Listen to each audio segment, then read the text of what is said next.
We're back at a different house, and that's our cute Pixie. Read chapter 4 of Frindle by Who's Janet? Who's what? Janet. Where'd you see Janet? She's. Oh, in the book. Duh. Okay. Where's your keys? Chapter 4. Word Detectives. Yeah. It was a beautiful September afternoon. Bright sun, cool breeze, blue sky, but not for Nick. Nick had to do a little report for the next day. Plus, copy out all the definitions for 35 words for Mrs. Granger. This was not the way school was supposed to work. Not for Nick. There was a rule at Nick's house. Homework first. And that meant right after school. Who else has that rule? Us. I Yeah. think you guys do too. Homework first.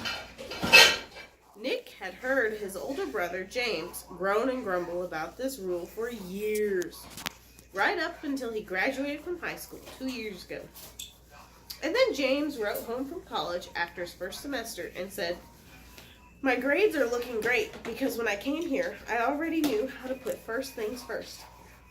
That letter was proof Nick's mom and dad had been looking for. Homework first was the law from September to June. This had never bothered Nick before because he hardly ever had any homework.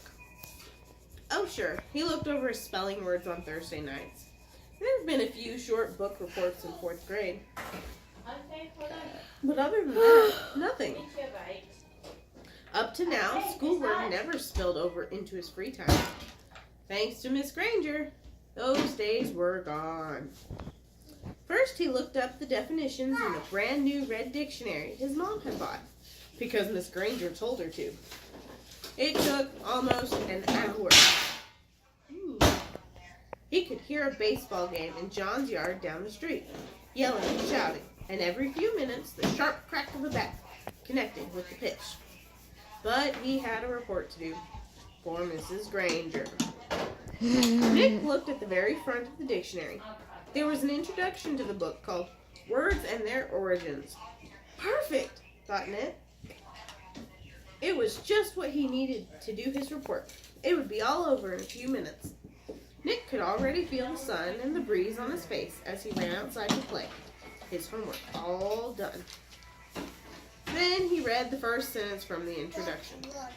Without question, this modern American dictionary is one of the most surprisingly complex and profound documents ever created, for it embodies unparalleled etymological detail, reflecting not only superb lexicographic scholarship, but also the dreams and speech and imaginative talents of millions of people over thousands of years. Hi, Jaden. For every person who has ever spoken or written in English has had a hand in its making. Wow. That was really hard to say. What? Nick scratched his head and read it again. And again. Not much better. It was sort of like trying to read the ingredients on a shampoo bottle. He slammed the dictionary shut and walked downstairs. Nick's family did a lot of reading, so bookshelves covered 3 of the 4 walls in the family room. There were 2 sets of encyclopedias. The black set was for grown-ups, and the red set was for kids.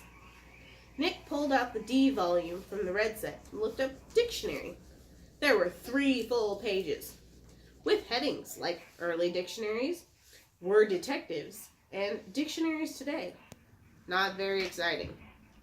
But he had to do it. So Nick just plopped down on the couch and read all of it.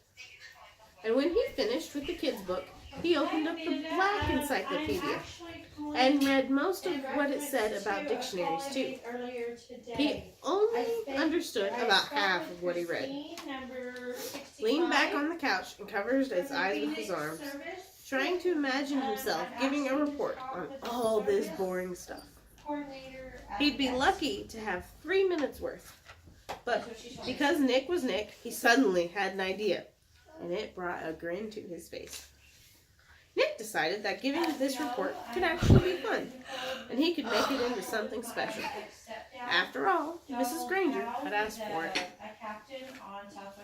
And tomorrow, we will read chapter 5. No!